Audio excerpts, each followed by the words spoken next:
दिमाग की बत्ती जले, लाइट खोलो ताकि हम इस वक्त कानून के खिलाफ पूरे मुल्क को पैगाम दे सकें। अस्सलामु अलैकुम व रहमतुल्लाहि व बरकातुहू। मेरे प्यारे भाइयों और बहनों, फैज़ल टीवी न्यूज़ चैनल पर आपका दिली इस्तकबाल है, जहां हम हक और इंसाफ की आवाज़ को बुलंद करते हैं। 19 अप्रैल 2025 को हैदराबाद के दारुस्सलाम में AIMIM के मरकज़ में वक्फ अमेंडमेंट बिल के ख़िलाफ़ एक तारीख़ी इज्तिमा मुनक्किद हुआ। लाखों अवाम और उलमाए किराम ने इस जालिमाना कानून के ख़िलाफ़ एकजुट होकर अपनी पुरजोर आवाज़ उठाई।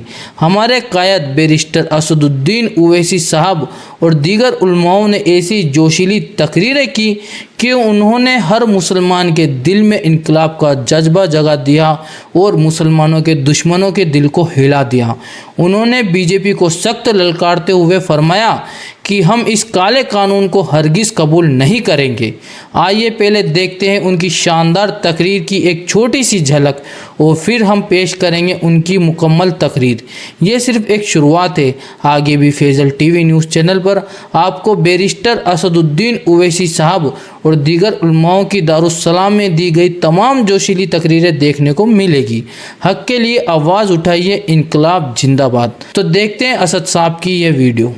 और अगर बीजेपी ये समझ रही है कि उन्होंने 2014 में इख्तिदार पर आए तो पहले ट्रिपल तलाक का ऐसा कानून बनाया जो मुस्लिम खवातीन के खिलाफ बनाया, फिर उसके बाद उन्होंने CAA का कानून मजहब की बुनियाद पर बनाया, फिर उसके बाद उन्होंने UAPA के कानून को गंदे तरीके से उसको और ताकतवर बना दिया, फिर उसके बाद उन्होंने मजहब तब्दीली का कानून अपनी बीजेपी जहां पर इख्तिदार में रियासत में बनाया, फिर अब वो यूनिफॉर्म सिविल कोड बनाने की बात कर रहे हैं। 11 साल से नरेंद्र मोदी सिर्फ मुसलमानों की मजहबी शनाख्त पर हमला कर रहे हैं। 11 साल से नरेंद्र मोदी सिर्फ मुसलमानों की मस्जिदों को छीनने की कोशिश कर रहे हैं। 11 साल से नरेंद्र मोदी मुस्लिम खवातीन को ताकतवर बनाने के बजाय उनके सरों से हिजाब को छीन रहे हैं। 11 साल से नरेंद्र मोदी बुलडोजरों के जरिए सबसे ज्यादा दलित और मुसलमानों के घरों को तोड़ दिया।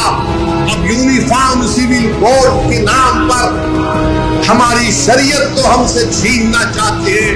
वो शरीयत जो शरीयत एप्लीकेशन एक्ट 1937 है, जब संविधान बन रहा था तो बाबा साहेब अम्बेडकर ने कहा था कि शरीयत एप्लीकेशन एक्ट बरकरार रहेगा, मगर आज नरेंद्र मोदी ये समझते हैं कि मैं बाबा साहेब अम्बेडकर से बड़ा दूरंदेश हूँ। मिस्टर मोदी, आप अम्बेडकर के पैर की धूल भी नहीं है, इस बात को याद रखना।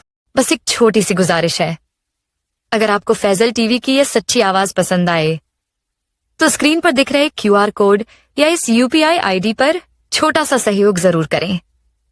अल्लाह आपको इसका अज्र दे।